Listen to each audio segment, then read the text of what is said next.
buat sesuatu yang spesial pagi hari ini Tuhan. Bagian-Mu Roh Kudus, jamah setiap orang dalam ruangan ini. Aku berdoa ada urapan Tuhan yang sedang turun mengalir.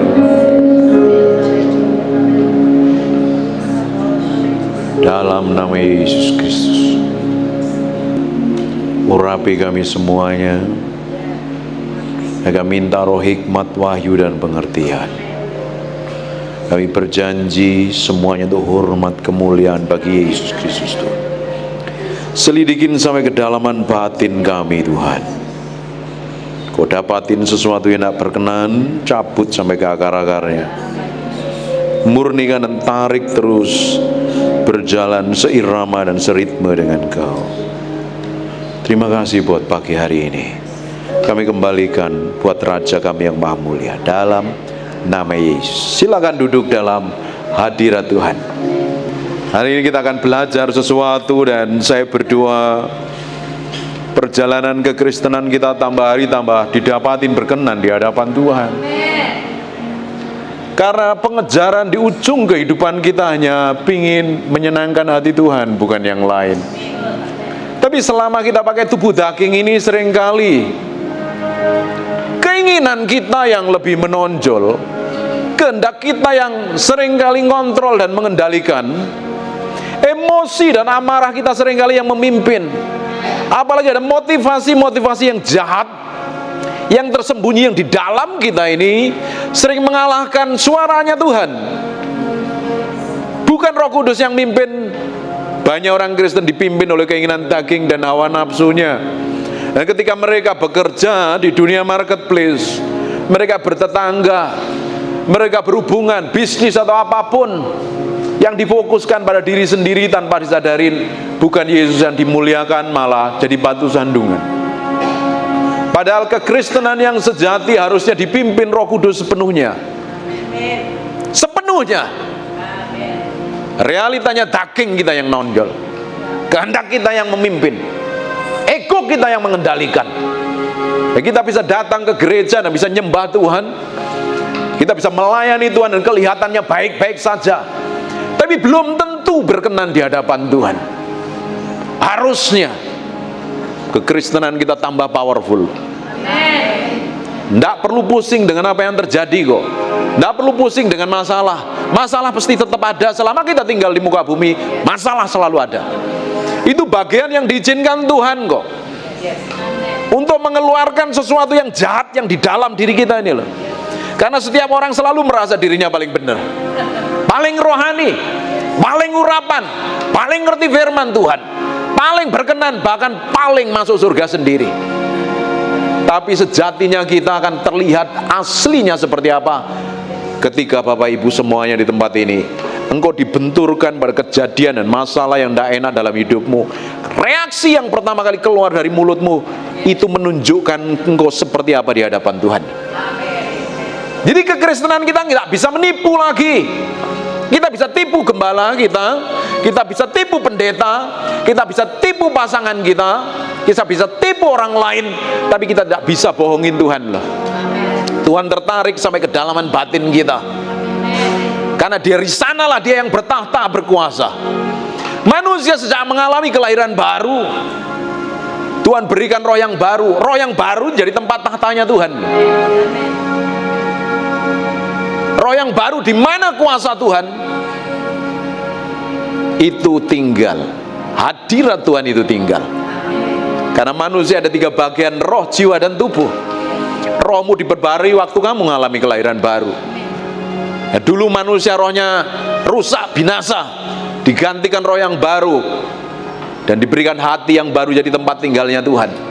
Tapi di area jiwamu, pikiranmu, perasaanmu, kemauanmu, kehendakmu itu yang gak sejalan dengan firman itu yang harus diperbarui. Kata kitab Roma, hari demi hari. Makanya belajar firman seperti ini bukan untuk melihat pendeta. Kamu cari chord yang enak, cari nada string yang lebih enak. Waktu datang ibadah seperti ini bukan untuk mencari nubuatan loh. Bukan untuk ditumpangi tangan pendeta loh. Bapak Ibu ditumpangi tangan pendeta sampai rambutmu rontok semuanya kalau kamu nggak jalan sampai sama firman. Tidak. pernah akan mengalami perubahan. Tapi keputusanmu dengar khotbahnya Peter Guntur keras sekali loh. Kamu bukan nyari pendeta, kamu nyari firman dan kamu hidupin, kamu akan menikmatin sesuatu yang ajaib dalam hidupmu hari demi hari. Tambah hari tambah powerful. Amin. Tidak perlu pusing, stres lagi. Ngapain orang Kristen stres? Hampir tiap hari saya ngonselingin orang, isinya jerat-jerit kayak orang gak kenal Tuhan loh. Tua di gereja, makan di gereja, hidup di gereja, tapi ketika ngadepin masalah kelakuannya persis seperti orang dunia. Apa yang perlu kita pusingkan kalau kita punya Tuhan Allah yang begitu powerful dan dahsyat? Kitab Yohanes katakan seperti ini. Yohanes pasal yang ke-14, 15 sampai 18, jika kamu mengasihi aku, kamu akan menurutin segala perintahku. Aku akan minta kepada Bapa dan Ia akan memberikan kepadamu seorang penolong yang lain. Namanya Holy Spirit, Roh Kudus. Dia akan menyertai kamu,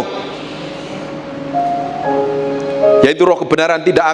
Dunia tidak dapat menerima dia, sebab dunia tidak melihat dia dan tidak mengenal dia, tetapi kamu mengenal dia. Ia menyertai kamu dan diam di dalam kamu.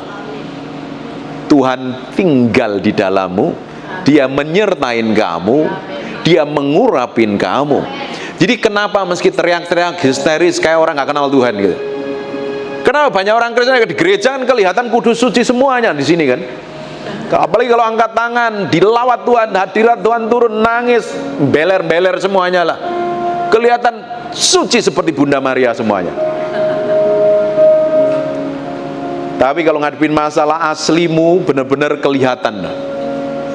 Harusnya orang Kristen enjoy, relax kok. Tuhan menyertai, ngapain yang perlu kita pusingin? Amin. Ya, dapat dipastikan orang yang disertain Tuhan, perjalanan hidupmu tidak baik-baik saja loh. Katakan yes gitu. Ikut Tuhan tuh bulat gak jelas seringkali, berbelit-belit dan lama jawaban doanya. Siapa yang pernah ngalamin itu? Kok kalian diberkatin semua kelihatannya ya? Kalau sedang alami seperti itu, katakan amin. Artinya Tuhan sayang sama kamu. Dipikir saya ini jadi hamba Tuhan kemarin sore, perjalanan saya ngikut Tuhan tuh berbelit-belit, bulat nggak jelas loh, bertahun-tahun loh.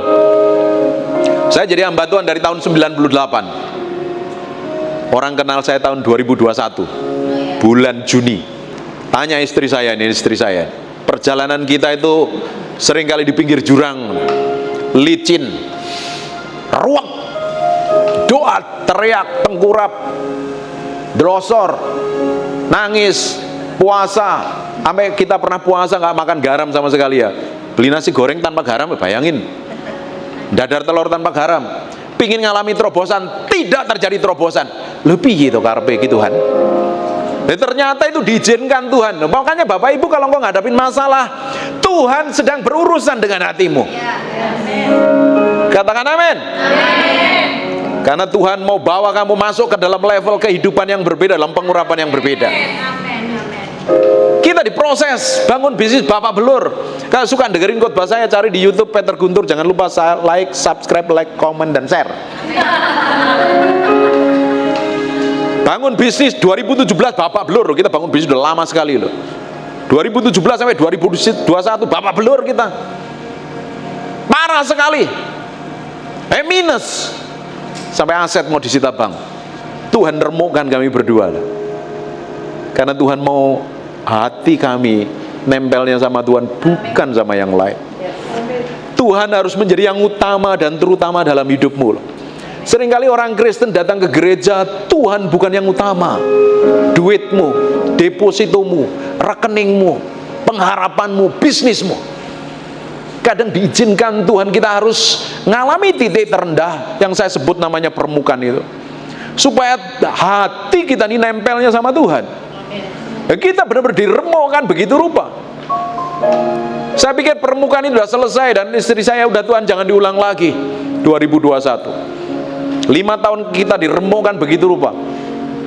Tahu nggak tahun 2023 waktu pulang pelayanan dari Surabaya, pulang saya lumpuh 11 hari loh. 11 hari lumpuh, ada penyumbatan di otak saya. semakin diremukkan yang di dalam ini. Bayangin urapan jalan, doain orang lagi sakit ngalami kesembuhan, melihat mujizat banyak sekali. Kemarin kita doakan orang yang sudah nikah bertahun-tahun nggak punya anak, kita datang lagi langsung hamil ya kan. Mas bagus itu ya, hamil. Kita ngelihat mujizat.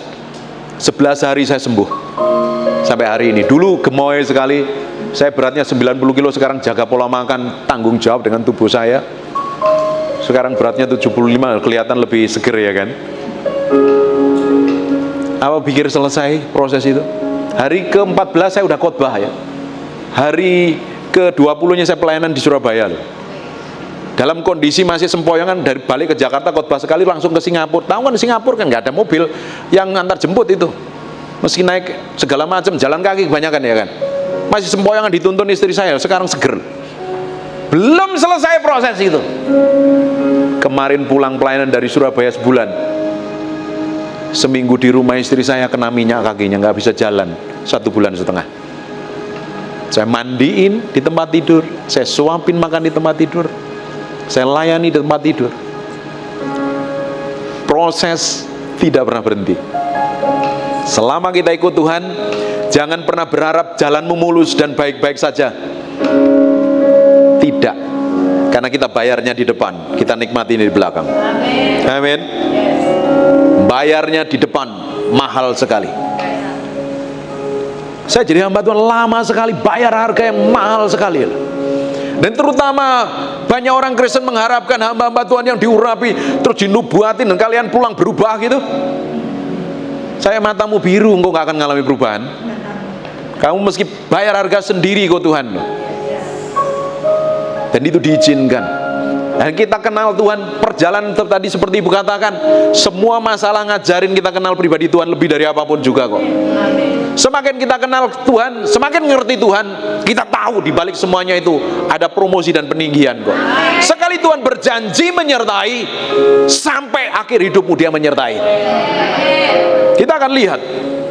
Saya sampai jam berapa ini? Oh tak khotbah beneran, nanti lapar nanti ya. Jadi kita lihat di Kejadian pasal yang ke-26. Maka timbullah kelaparan di negeri itu. Ini bukan kelaparan yang pertama yang telah terjadi zaman Abraham. Sebab itu Ishak pergi ke Gerar kepada Abimelek, raja orang Filistin. Sejak zamannya Abraham ada kelaparan dan bukan sekali kelaparan. Dan hari ini Indonesia sedang krisis.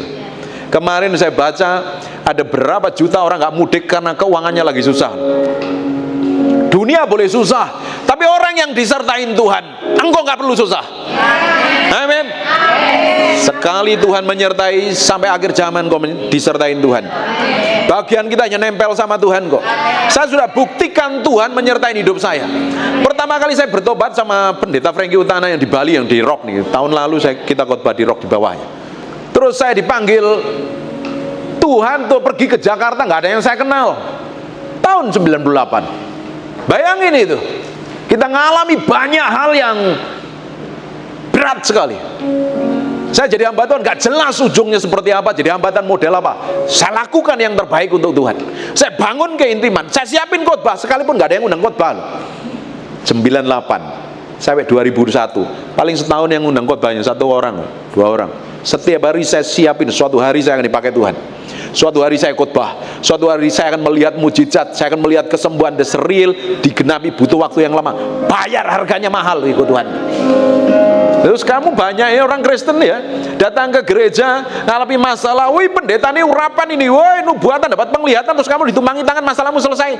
Tidak akan selesai. Kamu yang bayar harga sendiri. Sebenarnya bagian yang itu diizinkan tuh ngajarin kita kenal Tuhan, lebih cinta Tuhan kok. Selama saya melayani Tuhan, Tuhan tidak pernah tinggalkan saya. Selama saya mendedikasikan hidup saya sama Tuhan, Tuhan selalu cukupin kebutuhan saya. Kan gak kelihatan kumel kan pendetamu ya? Hah?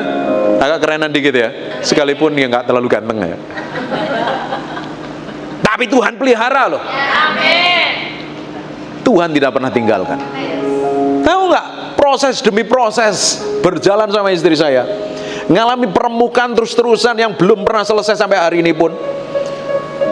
Sampai titik tertentu kita berdua nggak pingin punya cita apa-apa ya kan. Sampai hari ini saya nggak pingin cita apa-apa, saya hanya pingin nyenengin Tuhan dan melayani Tuhan kok. Saya mau dedikasikan seluruh hidup kami berdua untuk nyenengin hati Tuhan. Kekristenan yang mati terhadap diri sendiri, menyerahkan dirimu sama Tuhan, engkau tidak akan pernah takut ngadepin masalah apapun juga. Ada masa kesusahan, thank you so much. Ada masa tekanan, ada masa himpitan, ada masa kekurangan dan kelaparan. Selama Tuhan sertain hidupmu, kamu bisa jalan dengan santai dan enjoy. Do you mudeng or not ini? Kadang ya, kelihatannya kita ini baik-baik saja di gereja. Waktu kita dibenturkan dengan berbagai masalah, kita seringkali lupa dengan Tuhan. Kita coba cari pertolongan kepada orang yang kita bisa harapkan, dan kita harap orang itu bisa menolong, dan ternyata nggak menolong kan, malah mempermalukan beberapa kali. Itu diizinkan Tuhan. Makanya di setiap kejadian yang terjadi, Tuhan selalu bicara sama kita. Tujuannya satu, menarik kita semakin dekat dengan Dia. Kadang kita ndablek ngeyel, ditarik terus. Ngeyel masih dikasih warning, ngeyel terus dibenturin tembok, jeder. Konseling sama pendeta ngomong, cari Tuhan wis, melo Gusti wae. Bener kan? Bapak Ibu yang suka konseling ini, yang jangan kayaknya nggak suka konseling ini, suka konselingin kelihatan semuanya nih. Kalau Bapak Ibu ini suka konseling sama pendeta selalu ngomong apa? Cari Tuhan kan? Pendeta nggak punya jawaban kok sebenarnya. Kamu sendiri yang cari Tuhan. Saya kasih tahu. Kalau ada masalah yang dicari bukan pendeta bukan jawaban hidupmu. Tuhan yang menjadi jawaban hidupmu. Makanya perlu membangun hubungan yang dalam dengan Tuhan, supaya kita ini sejalan, seirama, seritme dengan Dia. Ketika saya membangun hubungan yang baik dengan istri saya sering ngobrol, sering ngopi di Starbucks, sering cerita, kita sering dating, ngobrol banyak hal ya. Kita ngobrol bertahun-tahun kok nggak selalu ada pembahasan ya. Selalu suami-suami, istri-istri yang sayang sama suamimu ya, kamu ngobrol terus tambah mesra kan? Loh, kok pada bengong semua ini? Apa pada berantem semua ini di rumah ini? Hah? Bayangin, ketika saya ngobrol, saya ngerti apa yang dia mau, saya ngerti apa yang dia inginkan, saya ngerti apa yang dia tidak mau dan dia tidak suka. Saya ngerti perasaannya persis. Sehingga ketika jalan hidup ngadepin masalah, kita bisa omongin dengan baik, kita ambil keputusan yang baik, dan kita tidak mau saling menyakiti dan saling melukai. Bahkan kita tidak mau pernah ngomong kasar untuk melukai. Karena apa? Mengerti, mengasihi, mencintai, dan saling memiliki. Itu karena apa? Dibangun dengan hubungan. Kamu jadi orang Kristen tanpa memiliki hubungan dengan Tuhan, kamu sering misunderstanding dengan semua kejadian dalam hidupmu. Kamu jalan maumu sendiri, kamu teriak, katanya Tuhan gak jawab doa saya, Tuhan gak tolong saya, kenapa kok ini terjadi? Why God, why, when God, when? Kapan Tuhan jawab doa saya? Dan kamu nyalain Tuhan. Berapa banyak orang di sini yang pernah disakitin orang lain dan kamu kecewa dan sakit hati? Gak ada ya? Kalian sudah berubah semua ya? Haleluya. Hah? Udah ngampunin? Sudah kebal dengan seperti itu? Oh, udah dididik ibu-ibu ini udah powerful semua di sini.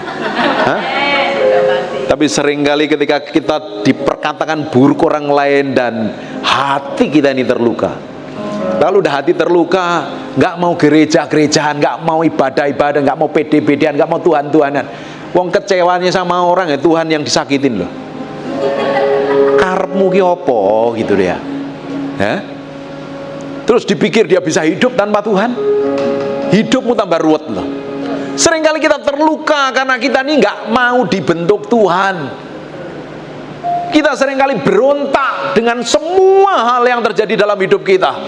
Komplain, ngomel, gerutu, ngeluh. Ada yang pernah komplain dengan pasangan hidupmu? Gak ada ya, dipuji terus ya. Sayangku, cintaku, negeri, rayuan, pulau kelapaku, I love you, moh gitu. Atau isinya dikomplain terus saja. Dengerin baik-baik ya. Kalau mulutmu sering komplain terus, isinya ngomel terus, Ada hal yang tidak benar di dalam hatimu yang harus diberesin di hadapan Tuhan. Makanya saya bilang, semua kejadian itu diizinkan Tuhan untuk meremukkan yang di dalam diri kita kok. Katakan amin. Bayangin, lalu apa? Perhatikan di ayat yang keduanya. Lalu Tuhan menampakkan diri kepadanya serta berfirman, janganlah pergi ke Mesir, diamlah di negeri yang akan kukatakan kepadamu. Setiap ada persoalan, setiap ada masalah, Tuhan selalu kasih tuntunan. Hanya kadang kita itu ndablek. Ingat dengan apa yang terjadi dengan Hagar ketika dia lagi stres setelah diusir oleh Abraham, setelah dimusuhin oleh Sarah. Dia keluar dan dia nangis, anaknya kelaparan, dia nangis teriak, anaknya haus, ini mati, diminta air, dan matanya disingkapkan melihat ada sumur di sampingnya. Apakah Tuhan gali sumur atau malaikat gali sumur? Atau sumurnya udah ada? Sumurnya udah ada, hanya matanya dibutakan karena mikirin persoalan dan masalah. Berapa banyak di antara kita ketika ngadapin masalah, kita bukan fokus ke Tuhan loh. Seringkali malah nelponin pendeta kanan kiri. Raja Wali ketika ngadapin masalah dia terbang tinggi. Burung gereja ketika dia pergi, dia suka nemploknya di kabel telepon, rame-rame lagi. Hah? Siapa yang ketika ngadapin masalah, persoalan, tekanan, beban berat, tenang, rest in the presence of the Lord. Dalam tinggal tenang, dalam menanti Tuhan, berdiam diri engkau mendapat kekuatan baru, kata kitab Yesaya. Tapi realitanya seringkali kita nggak cari Tuhan, kita cari orang lain. Sik toh, tak telepon sik yo. Ya apa kok ana wong bencana tuh. Wis aku kuwesel tak ungkapno aku. Terus pikir masalahmu selesai. Wong Tuhan urusin masalah hati kita kok. Tuhan mau hati kita ini diubah menjadi serupa segambar dengan Dia. Isinya Yesus hati kita ini. Isinya firman. Sehingga yang memancar dari kehidupan kita adalah kemuliaan Tuhan. Dan orang bisa melihat kemuliaan itu tidak terselubung, kata kitab Korintus. Real realitas hidup kita memancarkan kelakuannya Yesus Kristus. Sikap, tindakan, dan perbuatan kita real memancarkan kehidupan Yesus. Ini suaminya rata-rata nggak ikut ya. Coba tanya samping kanan kiri, kamu ngelihat apa di aku nih? Hah? Yesus atau Yudas? Pasti kalian kanan kiri melihat karakter Yesus di sampingmu. Katakan amin. Semakin hari kita diubahkan, ditarik pada pusat kehendaknya, semakin kita diubah, semakin kita kenal Tuhan. Ngadepin masalah apapun kita enjoy, relax. Disakitin, dilukai, difitnah, dituduh, itu makanan saya itu bertahun-tahun itu. Difitnah, dituduh, diperlakukan buruk, disalah mengerti, tidak perlu komplain, tidak perlu menjelaskan, tidak perlu klarifikasi, tidak perlu bikin video klarifikasi dan diupload di TikTok, tidak perlu. Diam dalam hadirat Tuhan. Izinkan Tuhan membelamu. Waktu engkau berdiam diri, Tuhan berikan kekuatan yang baru. Cukup kamu tersenyum dan bahagia memuji Yesus selamanya.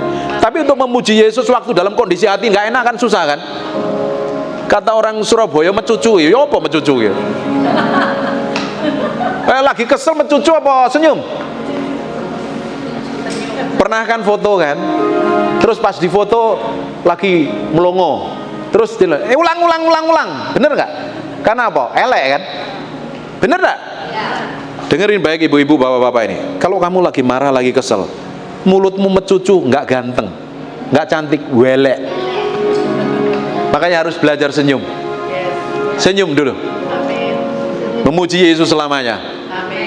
Ku berbahagia, yakin teguh, Yesus abadi, kepunyaanku, aku warisnya, ku ditebus, ciptaan baru, Roh Kudus.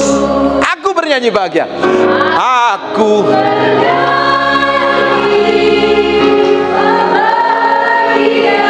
sambil senyum.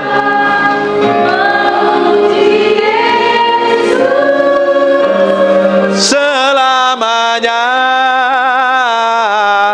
aku bernyanyi bahagia memuji puji Yesus selamanya.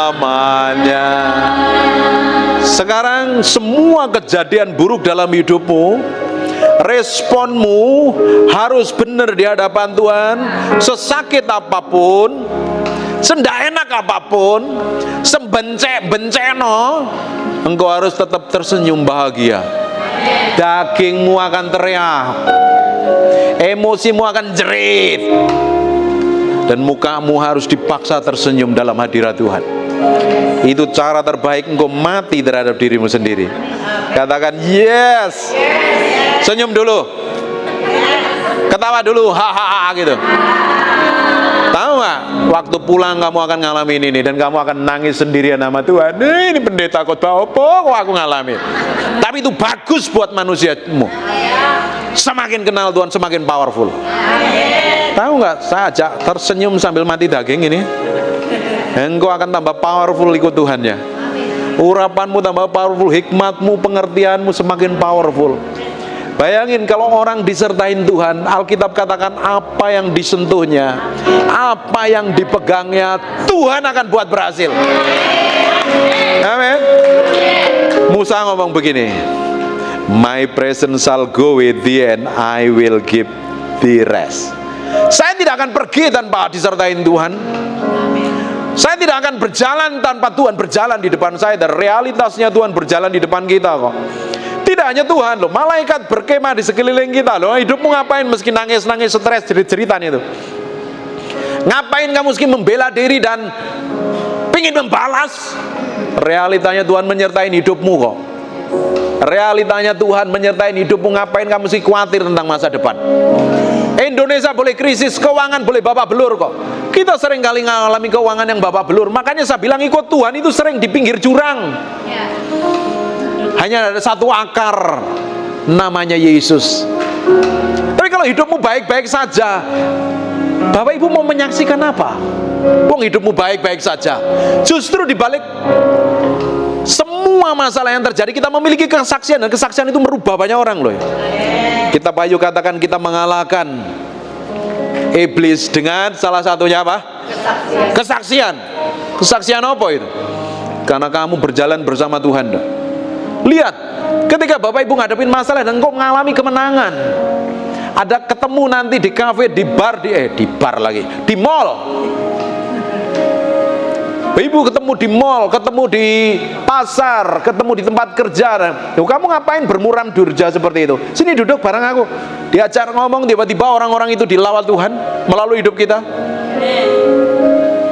Karena orang-orang yang bermasalah, mereka cari solusinya seperti orang dunia.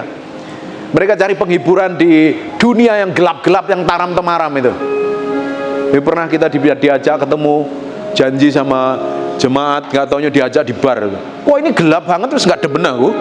Bunyinya geledak-geledak, kayak oh boy ya. Saya senangnya di tempat terang kok. Tapi kita di sana pun duduk bareng orang yang diberkatin Tuhan. Harusnya yang memancar dari seluruh hidupmu adalah kehidupan yang disertai Tuhan. Kalau Tuhan menyertai, engkau enjoy, relax kok. Rest in the presence of the Lord. Amin. Ikut jalan Tuhan, ikut maunya Tuhan. Di sini ada beberapa orang yang mengalami masa-masa sukar kan? Coba angkat tanganmu. Kerasa ini aromanya. Loh, diberkati kabeh kita ya. Ada orang yang mengalami masa-masa yang piye ya Tuhan iki kok di titik terendah benar-benar. Ada yang mengalami? Angkat tanganmu. Tuhan bicara sama kamu loh hari ini. Kalau Tuhan menyertai hidupmu, tidak perlu khawatir, nggak perlu cemas. Kamu jalan sama Tuhan, nangis sama Tuhan, tersenyum sama Tuhan, jerit sama Tuhan.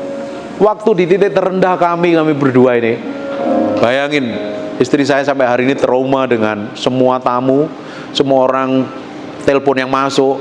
Karena kita benar-benar terjerat, karena kita bisnis ninggalin utang waktu itu, sebelum COVID malah. Dan ternyata Tuhan buat sesuatu dan Tuhan kerjakan sesuatu yang ilahi dalam hidup kami dan beres semuanya. Bahkan tidak seperti sampai di situ, Tuhan bawa kami naik. naik. Hampir setiap hari saya melihat kesaksian orang-orang diubahkan. Tahu nggak saya ini dari mana? Saya ini dari Malang, Jawa Timur, di bawah kaki Gunung Kawi, perbatasan Malang dan Blitar.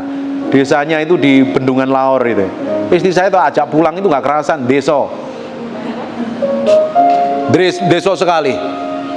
Saya ini bukan siapa-siapa, karena ada penyertaan Tuhan, karena ngejar Tuhan. Berjalan kemanapun saya melihat kemuliaan Tuhan yang powerful. Kemarin kita doain orang 3 minggu nggak bisa jalan, lewat telepon tok, urapan tanpa batas mengalir terjadi kesembuhan. Bukankah Alkitab katakan tanda-tanda ini akan menyertai orang percaya? Bukankah Bapak Ibu semuanya orang percaya? Benar apa enggak? Harusnya lewat tanganmu banyak orang akan mengalami kesembuhan loh. Punya tangan semua enggak ini? Enggak ada yang kudung kan? Coba lihat tangannya, mana?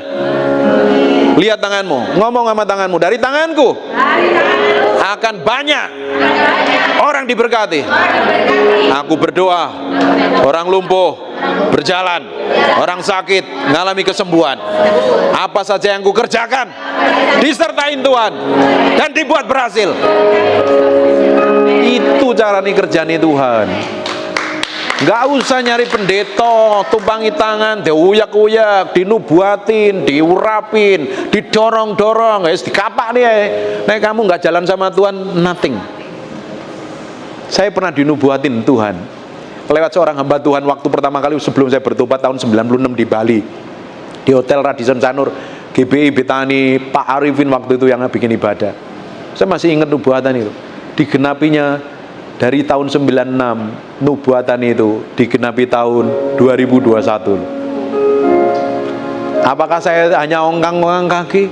Saya jalan sama Tuhan.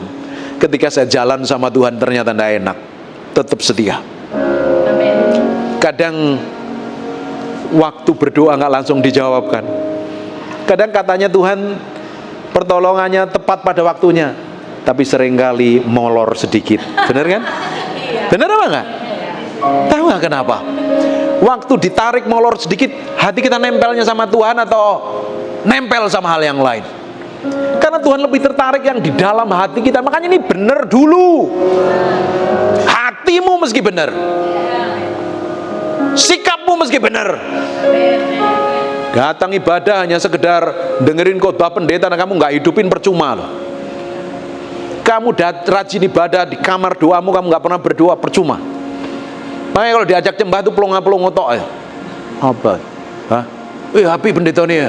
Wih, bagus sih. Terus, ya nggak gitu tok. Kenapa orang rata-rata di ibadah nggak bisa nyembah Tuhan? Karena di rumah nggak pernah nyembah Tuhan. Bapak Ibu bisa bayangkan kalau engkau memiliki hubungan yang dalam dengan Tuhan setiap hari. Bangun keintimanmu, rest in the presence of the Lord. Inti dari semua khotbah saya itu ngomongin tentang bangun hubungan keintiman dengan Tuhan dan beresin hati kok. Ada 2000 khotbah di YouTube didengerin semuanya. Belenger-belenger isinya orang teriak-teriak gitu. Tapi saya jamin kok akan diubahkan loh hatimu. Karena Tuhan mau itu kok, nggak ada yang lain. Sisanya kita jalan aja sama Tuhan. Banyak orang datang ibadah tapi nggak memiliki hubungan dengan Tuhan, seringkali misunderstanding. Berapa banyak keluarga di Indonesia sering cerai? Kenapa mereka cerai?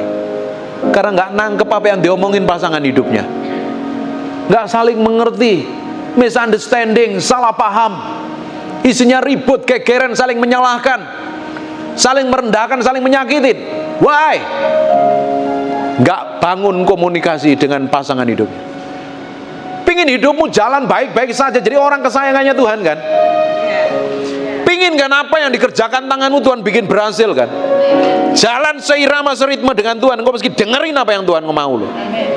Engkau mesti bangun hubungan dengan Tuhan. Setiap hari saya lakukan itu berjam-jam dalam hadirat Tuhan. Nggak enak memang. Karena orang lebih suka ngumpul rame-rame kan. Apalagi di restoran makanannya enak, ngobrol lupa kadang. Di kafe orang lebih suka kan, gosip apalagi lebih seneng kalau orang kedagingan. Apalagi ngomongin kejelekan orang yang kedagingan itu seneng sekali. Tapi untuk belajar duduk diam di kaki Tuhan itu dibutuhkan bayar harga. Coba buka Mazmur pasal yang ke-91. Lihat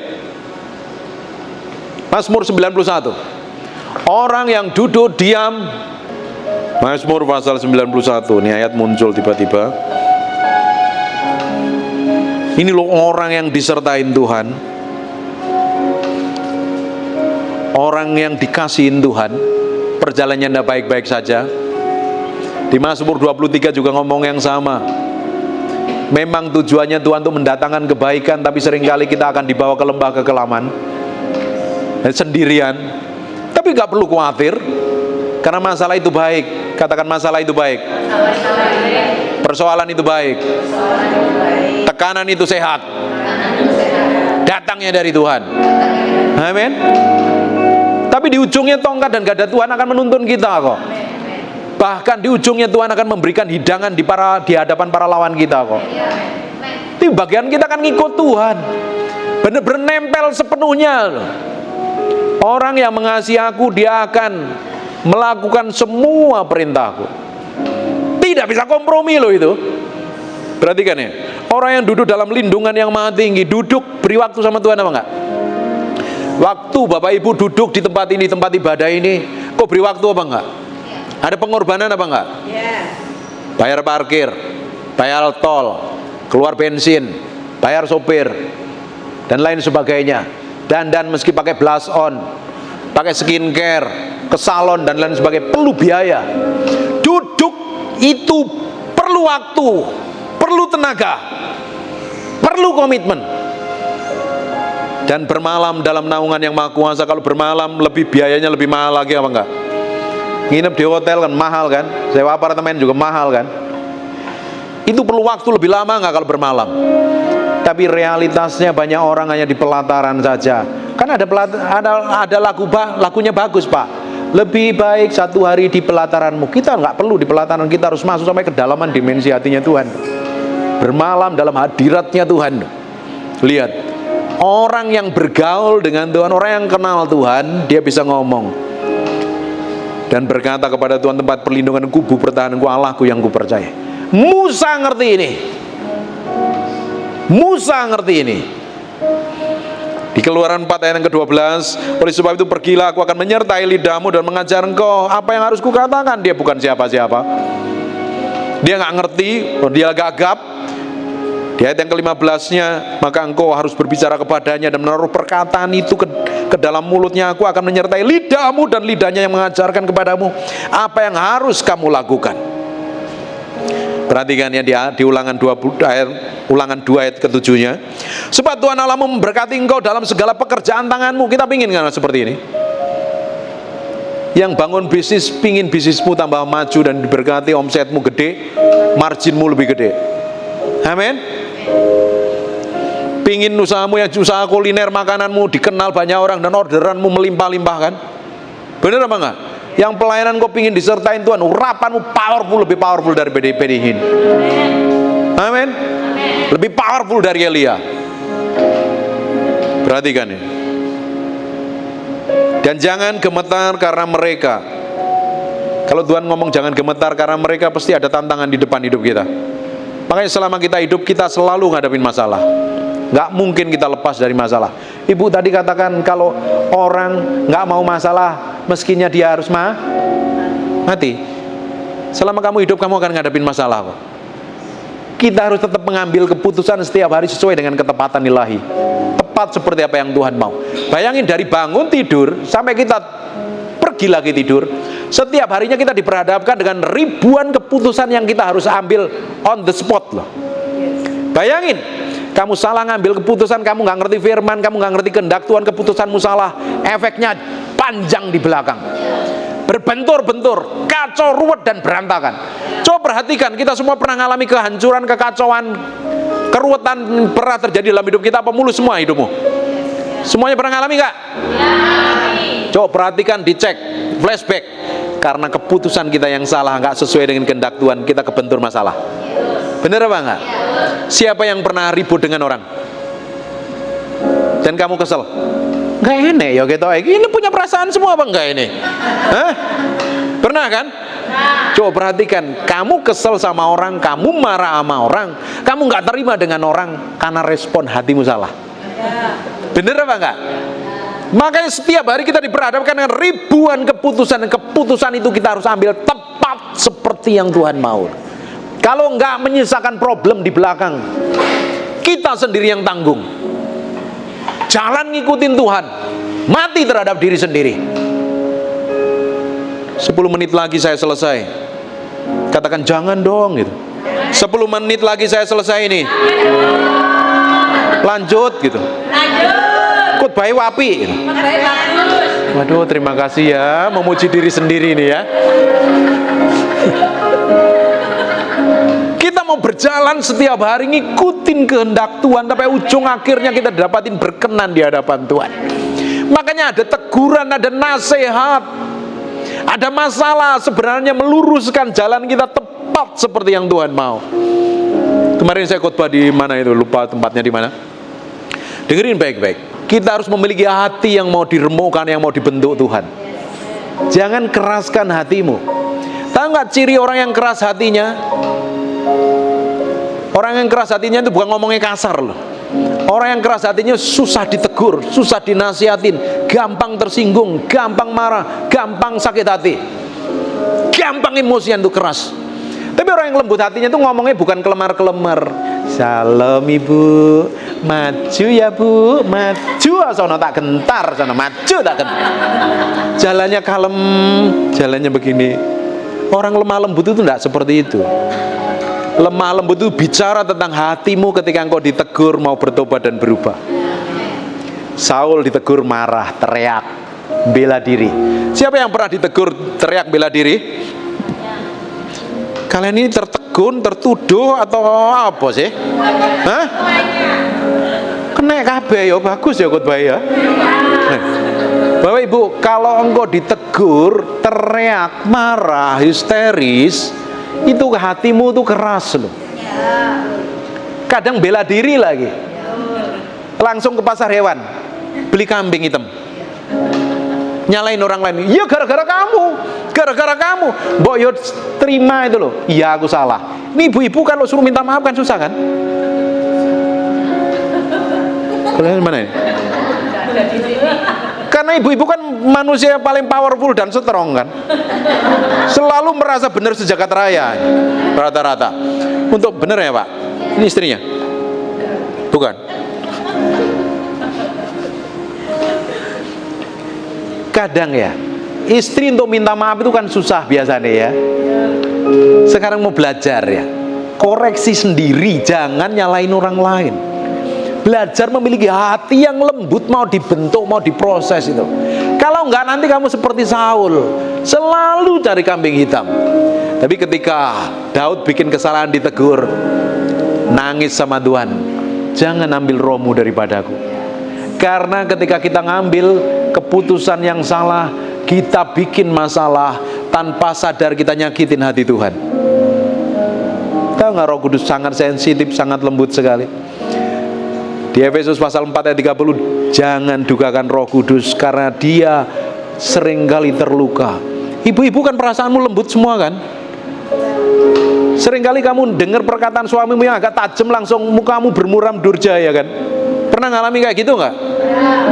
Ayo makan, nggak, udah kenyang. Loh katanya tadi kan makan, nggak, udah kenyang mendadak. Wih, siapa yang disetirin suamimu karena kamu lagi kesel sama suamimu, nolehnya ke samping terus?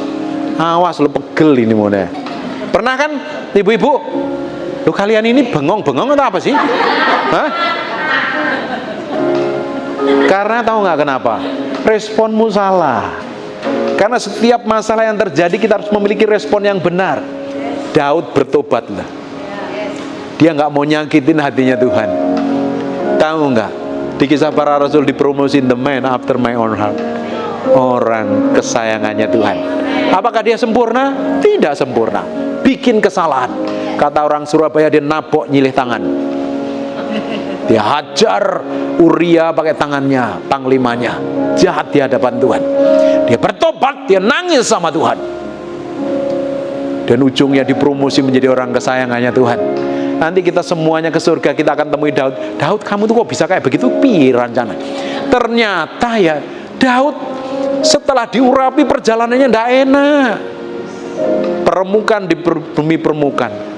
kawin sama anaknya raja. Wih, deket nih, aku kan diurapi jadi raja, bentar lagi jadi raja. Nggak tahu nih mertua nih jahatnya bukan main. Udah kerasukan setan, ngejar-ngejar, iyalah kejar sendiri, seluruh panglimanya ngejar. Mau dibunuh berkali-kali, mau dihianatin, ditinggalkan, disiklak, mau dilemparin sama batu sama pengikutnya. Itu diizinkan Tuhan loh, mempersiapkan diri ngalami promosi. Ketika kita tetap berjalan bersama Tuhan, kamu menjadi orang kesayangannya Tuhan. Tahu nggak jadi orang kesayangannya Tuhan? Orang lain nggak dapat, kamu dapat. Itu namanya favor. Orang lain boleh bisinya sepi, orang lain boleh nangis teriak-teriak, seperti ibu tadi anaknya sebenarnya dapat favor. Seringkali Tuhan mau beri seperti itu. Bayangin kalau setiap hari kita didapati menjadi orang kesayangannya Tuhan. Ibu punya anak kan? Kalau anakmu butuh sesuatu, ini umur berapa? 22, 25, 17. Ketika anakmu butuh sesuatu, ini butuh nih, karena kita mengasihi dia tanpa ngomong, kadang kita siapin kan? Bener nggak? Bahkan kita berikan baju yang terbaik, beliin mobil yang terbaik, beliin rumah yang terbaik, pakaian yang terbaik. Bener apa enggak? Karena mengasihi anaknya. Ingat perumpamaan, kita pernah punya orang tua semuanya kan? Dulu waktu kecil pernah lapar kan? Waktu lapar ngomong sama papamu, "Pak, aku lapar. Tar, ke taman dulu aku." Ngapain? Cari batu tarbus. Pernah gitu? Pernah nggak? Papa, aku pengen makan sushi nih. Enggak. Dek, aku tak cari pasar apa nih di Surabaya. Tak beli ular dulu. Enggak mungkin kan? Lu itu ada ayatnya itu loh. Bapak kita di dunia, kita minta roti, nah mungkin dikasih batu. Minta ikan, nah mungkin dikasih kalajengking dan ular loh. Nah, apalagi kalau bapak ibu didapati menjadi orang kesayangannya Tuhan. Kira-kira engkau terima apa? Kemurahan nggak? Orang nggak dapat, kamu dapat. Orang nggak diberkati, kamu diberkati. Kamu bekerja di suatu tempat dan pekerjaan bisnis itu mau bangkrut, gara-gara ada orang diurapin Tuhan, perusahaan itu diberkatin Tuhan. Kamu mau naik pesawat, harusnya menurut ketetapan pesawat itu akan kolaps, tapi karena ada orang kesayangannya Tuhan, nggak jadi. Powerful nggak? Berkali-kali Tuhan mau lakukan seperti itu, tapi seringkali nggak didapatin orang yang sungguh mencintai Dia. Kalau kita beri hatimu itu seperti wadah yang besar. Semakin mau dibentuk, semakin mau diremukkan, semakin mengikuti apa yang dia mau, dia semakin beri yang besar. Karena jatah yang Tuhan berikan sama kita itu gedenya bukan main. Gede jatahmu. Berkatmu gede, hikmatmu gede, urapanmu gede. Saya itu sampai malu berdoa sama Tuhan. Suatu hari, waktu itu udah lama ya, kita tahun 2013 ya. Tuhan, aku pengen ganti mobil. Dalam hitungan berapa, kita ke dealer beli mobil, kasih DP-nya. Orang dealernya seminggu kemudian telepon, ya ada yang bayar. Lu sopo iki? Nggak ngaku Pak, nggak mau ngaku, ya wis lah. Terus sejak itu saya nggak mau minta-minta lagi, terlalu receh mintanya. Terus Tuhan, aku nggak mau minta yang kayak begini. Aku minta hikmat, pengurapan, kuasa, otoritas. Saya minta banyak orang diubahkan melalui hidupku. Perkara sepele ya Tuhan pelihara, apalagi perkara-perkara yang logo. Makanya baca kita Matius, jangan perlu khawatir apa yang kamu makan, apa yang kamu minum, apa yang kamu pakai. Tuhan pingin kamu lebih dari apapun. Ini namanya Royal apa? Tempat ini City Square ya. City Square. Kalian harusnya jadi orang-orang yang spesial di tempat ini. Kalian ini bukan orang Kristen biasa, tapi adalah pewaris kerajaan Allah, pewaris kuasa otoritas. Orang lain berdoa jerit-jerit, teriak-teriak, terus kamu berdoa langsung dari surga ngelihat malaikat. Malaikat, ibu siapa namanya? Oh, Ibu Foni loh, gembalanya loh, aku nggak kenal ya. Ibu Foni berdoa nih, malaikat dengerin dia ngomong apa, kirim. Itu orang favor, dapat favor itu kayak begitu ya. Ada orang yang pernah kan, ada orang yang berdoa teriak mau kerja, ngelamar kerja nggak bisa, bisnis ini bisnis itu susah. Nggak taunya ini orang yang santai aja malah diberkati. Pernah lihat kayak begitu kan? Itu loh harusnya menjadi bagian hidup kita. Makanya kita perlu berjalan setiap hari seritme, seirama. Hampir kita nggak pernah ribut. Saya sama istri saya itu hampir nggak pernah ribut. Semua masalah kalau nadanya agak tinggi, diulangin tadi nadamu kayaknya nggak bagus deh. Ulangi sampai lembut. Ya, kita nggak pernah ribut. Akhirnya karena kita mengerti, saling mengerti, kita ngobrol. Bayangin kalau kita seirama sama Tuhan. Kamu jalan kemanapun, kamu ngerjain apapun, lewat tanganmu diberkatin Tuhan. Amin. Dimulai dengan pikul salib, sangkal diri, mati daging. Diberkati. Bangkit berdiri sama-sama. Roh Kudus, siang hari ini kami minta hadirat-Mu memenuhi orang-orang dalam ruangan ini. Tuhan, jamah setiap orang dalam ruangan ini.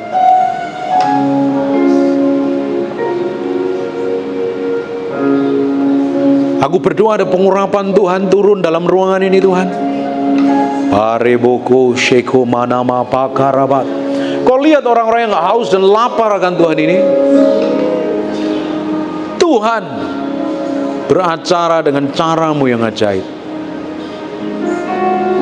Saya mau berdoa, ada ibu yang tadi ya, ibu ini suruh sini. Ini. Iya, ini. Ya. Saya mau berdoa, ada orang yang punya masalah yang bertitik terendah tadi. Saya mau doain maju ke depan. Hanya ibu ini yang punya masalah ya. Yang lain gak punya masalah, puji Tuhan. Ibu punya masalah apa? Buka tanganmu dua-dua. Yang lain fokus sama Tuhan. Biar Tuhan sendirian tumpang tangan atas kepalamu masing-masing. Roh Kudus bergerak dengan urapanmu sekarang. Bergerak dengan urapanmu. Bergerak dengan urapanmu. Bergerak dengan urapanmu. Dan kamu berdoa dalam nama Yesus.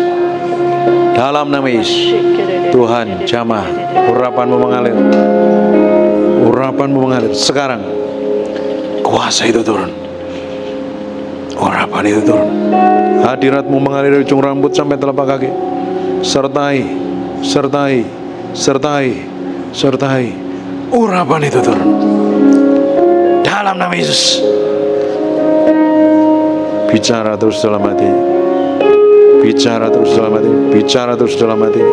Ada kuasa kuat turun ya. Ibu ngerasain urapan Tuhan ya. Nikmatin ya. Sekarang ya semakin kuat ya. Semakin kuat dari ujung rambut sampai telapak kaki. Semakin kuat. Kekuatan itu turun. Tuhan turun. Turun dalam nama Yesus. Urapanmu Tuhan mengalir. Urapanmu Tuhan mengalir. Perjalanannya dia diproteksi dan dijagain Tuhan. Dalam kuasa dan otoritas Ilahi. Dalam kuasa dan otoritas Ilahi. Berkati Ibu Gembala ini Tuhan. Pakai dia semakin powerful. Urapi dengan hikmat dan pengertian. Dengan otoritas. Memiliki pengaruh dan urapan yang powerful. Namamu berdoa dalam nama Yesus. Aku impartasikan urapan itu turun mengalir dari ujung rambut sampai telapak kaki. Kuasa itu turun. Kuasa itu turun mengalir. Buat sesuatu yang berbeda dalam hidupnya. Dipakai dalam hal yang berbeda. Dalam nama Yesus. Dalam nama Yesus. Dalam nama Yesus. Dalam nama Yesus. Terus bawa dalam level kehidupan. Kematian daging, mati terhadap diri sendiri. Pakai di mulut lidah bibirnya untuk memberitakan firman secara powerful. Dalam nama Yesus. Semua orang sekarang fokusmu sama Tuhan. Aku berdoa ya. Ada orang-orang yang sekarang merasakan ada sesuatu yang bergerak dari ujung rambut sampai telapak kakimu. Tuhan, aku berdoa sekarang Tuhan. Tumpang tangan masing-masing pada setiap orang dalam ruangan ini. Tumpang tangan pada orang yang haus dan lapar akan Tuhan. Tuhan, jamah semakin kuat.